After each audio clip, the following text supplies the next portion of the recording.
காலை ஜெபம்.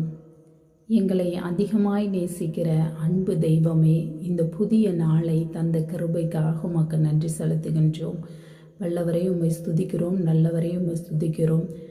எல்லாம் உள்ள இறைவனை உம்மை ஆராதிக்கின்றோம். இந்த புதிய கல்வி ஆண்டில் கூட காலடி எடுத்து வைக்கக்கூடிய ஒவ்வொரு மாணவ கண்மணிகளையும் கரத்தில் ஒப்பு கொடுக்கின்றோம். புதிதாக பள்ளியில் சேர்ந்து தன்னுடைய கல்வி பயணத்தை தொடங்க இருக்கக்கூடிய பிள்ளைகளையும், புதிய வகுப்பிற்கு செல்ல இருக்கக்கூடிய பிள்ளைகளையும் உமது கரத்தில் ஒப்பு கொடுக்கிறோம் சாமி. ஒவ்வொருவருக்கும் தேவையான ஞானத்தை நீரே கொடுத்து வழிநடத்தும்படியாக ஜெபிக்கின்றோம்.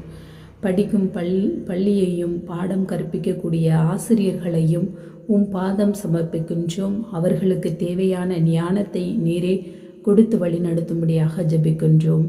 பள்ளி செல்கையிலும் நீ போகையிலும் வருகையிலும் ஆசிர்வதிக்கப்பட்டிருப்பாய் என்று சொன்ன தகப்பனே, பள்ளிக்கு செல்லக்கூடிய ஒவ்வொரு பிள்ளைகளுடைய பிரயாண நேரத்தை நீரே பாதுகாத்து வழிநடத்தும். குழந்தைகள் கல்வியிலும் ஞானத்திலும் ஒழுக்கத்திலும் சிறந்து விளங்க வேண்டிய வகையில் அந்த கல்வி அமைய நீரே தேவையான அருள் வரங்களையும் ஞானத்தையும் கொடுத்து வழிநடத்த வல்லவராய் இருப்பதனால் பாதம் வந்து கெஞ்சி கேட்கிறோம் தகப்பனே. ஞானத்தை அளிப்பவர் ஆண்டவரே, அறிவிற்கும் வேகத்திற்கும் ஊற்றானவர் அவரே. நீதிமொழிகள் 2:6 என்ற நீதிமொழியின் வாக்கின்படி எங்களுக்கு ஞானத்தையும் அறிவையும் வேகத்தையும் தந்து வழிநடத்தும்படியாய் ஜெபிக்கின்றோம். எங்கள் ஜீவனுள்ள நல்ல தந்தையே. ஆமேன், ஆமேன், ஆமேன்.